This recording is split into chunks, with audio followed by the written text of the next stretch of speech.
Carla, and on behalf of People Before Profit, I want to address the motion, and the opportunity to speak to it is welcome, and also to address our amendment. First of all, I'd like to welcome all the workers in here. It's only because of your determination to take some action that we're even discussing this today. Standing up for yourself in this day and age is crucial and fundamental to getting change, and that's why, as I say, we're here to talk about it. Workers have been left behind in this so-called recovery to a huge degree. And what we've seen in the recovery, the economic recovery, has been about profits, economic growth, property prices rising, but the share of the national wealth that was taken from workers and given over to employers and profits has never been restored to workers, and in particular to public sector workers, and then go further again down the pecking order, and the Section 39 workers are the ones who have been penalised the most. It is no accident that we've seen an extraordinary increase in precarious contracts in all of the sectors, in 0 hours, in low hours, and in minimum pay being employed, because there is a war on workers in this country, a war on wages, and a war that this government has supported the employer and the wealthy in. And Minister, I am shocked to hear you, as a former trade union activist, say that it is too complicated to restore the pay of these workers. If it was too complicated to restore it, then how come it wasn't complicated to cut it in the first place?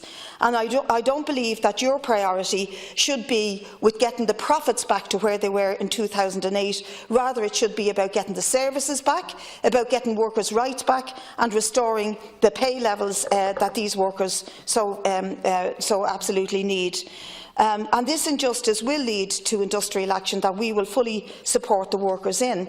Now, I'm sure the irony of all sides of this House, those in power at the moment and those who have been in power in the last government and those who brought in the FEMPI legislation, the irony that they are now all falling over themselves to support the Section 39 workers will not be lost on those workers themselves.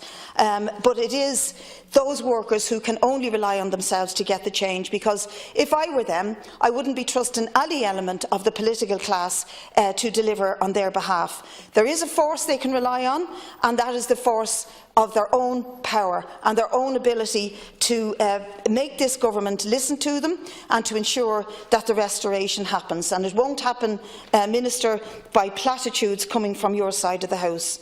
I just would like to finish by saying that I think there is a connection between the crisis in our health services and the fact that we do have Section 38 and 39 workers that serve vital public services in disability, in mental health, in cancer treatment, vital services that are being provided in the main by charitable organisations that stemmed from the legacy of Catholic charities dominating the health service in this country.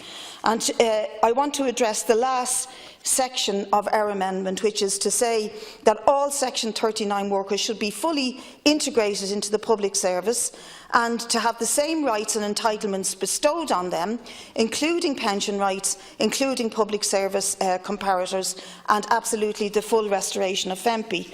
Because we cannot continue to deliver services in a society that first of all treat workers differently and that are delivered differently and that largely depend on charity for their funding. I know people in the community sectors, I'm sure you do, Minister, who are told, yeah, restore yourselves the FEMPI pay cuts as has been directed by the Minister for Finance, but you're not getting the money to do it. You're going to have to cut some of your services to do that. And we cannot continue to allow that to happen. But neither can we continue to allow the workers to be penalised. And the workers do not accept the argument that it is complicated to restore their pay, that there is all sorts of machinations that have to be looked at. So therefore, we want to move our amendment and to fully support the action that the workers are about to take. If it can be avoided, it will only be avoided if their pay is fully restored by this government between now and the date of strike action.